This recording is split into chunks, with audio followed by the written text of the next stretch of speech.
Alors Claude Cartier toujours, nous on pourrait vous écouter toute la journée à France Loisirs. On va parler du deuxième ouvrage, on ne l'a pas encore mais on va faire de la promotion. Mais de la promotion sur le contenu. Du cadran solaire à l'horloge, guide pratique pour voyager dans le temps, Suisse et Europe. Alors pourquoi Suisse et Europe d'ailleurs? Parce que les cadrans solaires ça dépasse le niveau suisse? Oui, ça dépasse tout à fait le niveau suisse parce que le cadran, on a toujours eu besoin d'avoir une certaine relation avec le temps qui passe. On ne s'est pas demandé tout de suite quelle heure il est. Mais au fond, de voir le temps qui passe avec une ombre qui se déplace, c'est le propre de toutes les civilisations depuis toujours. Oui, que ce soit le Rome, que ce soit la Chine, même le Japon. Tout le monde a eu ce besoin. Un point de repère. Un point de repère dans les journées et aussi dans les saisons. Donc si vous voulez ça... Et puis le cadran solaire, il faut dire que c'est quand même un fils du soleil et de la lumière. Hein. Oui. Et bon, en Suisse, il fait souvent beau, mais plus au sud, par exemple, en Italie ou bien au nord, l'Afrique du Nord et tout, le soleil est infiniment plus généreux, où là, vous avez des cadrans solaires absolument magnifiques, quoi, parce qu'ils étaient parfaitement adaptés à la région. Donc ici, il y a pas, on ne fait pas mention peut-être, parce que je découvre le livre, hein, vous m'avez amené le service de presse très, très complaisamment.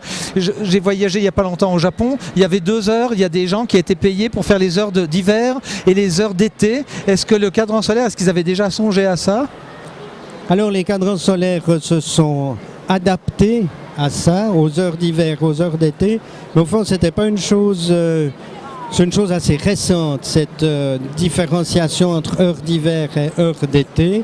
Hein, c'est une chose au fond qui a été introduite. L'idée a été introduite par Benjamin Franklin.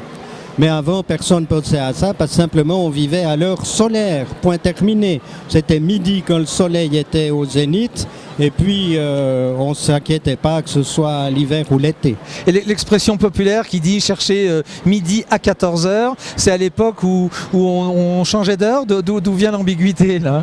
D'où vient l'ambiguïté? J'ai peur de vous dire une bêtise, mais il est possible de chercher midi à 14h si vous regardez les décalages horaires. On a l'heure, si vous voulez, midi à Greenwich, qui est la différence. Et nous, en été, tout d'un coup, tu peux avoir 2 heures de décalage avec Greenwich, hein, puisque nous, on vit sur l'heure qui passe au fond sur le méridien de Prague. Il y a 1 heure de différence. L'heure d'été, c'est plus 1 heure encore.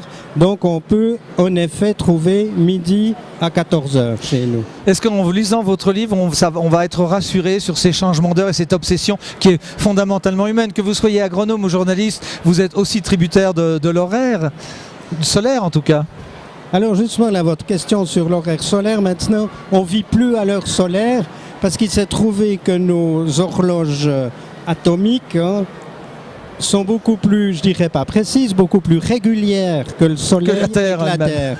Donc si vous voulez, maintenant on n'est plus, malheureusement, quelque part, on n'est plus à l'heure solaire, hein, mais on est à 1 heure atomique quelque part. Hein, qui est 1 heure physique. Si vous voulez, les physiciens, ils ont repris la gestion de l'heure avec leur définition de la seconde. Hein. Par rapport, avant, c'était les astronomes qui géraient l'heure et la durée et la définition du temps, tandis que maintenant, c'est les physiciens. Bon, pour nous, ça ne fait pas une grande différence, mais enfin, fondamentalement, c'est comme ça. Merci Claude Cartier, donc je rappelle du cadran solaire à l'horloge, guide pratique pour voyager dans le temps en Suisse et Europe.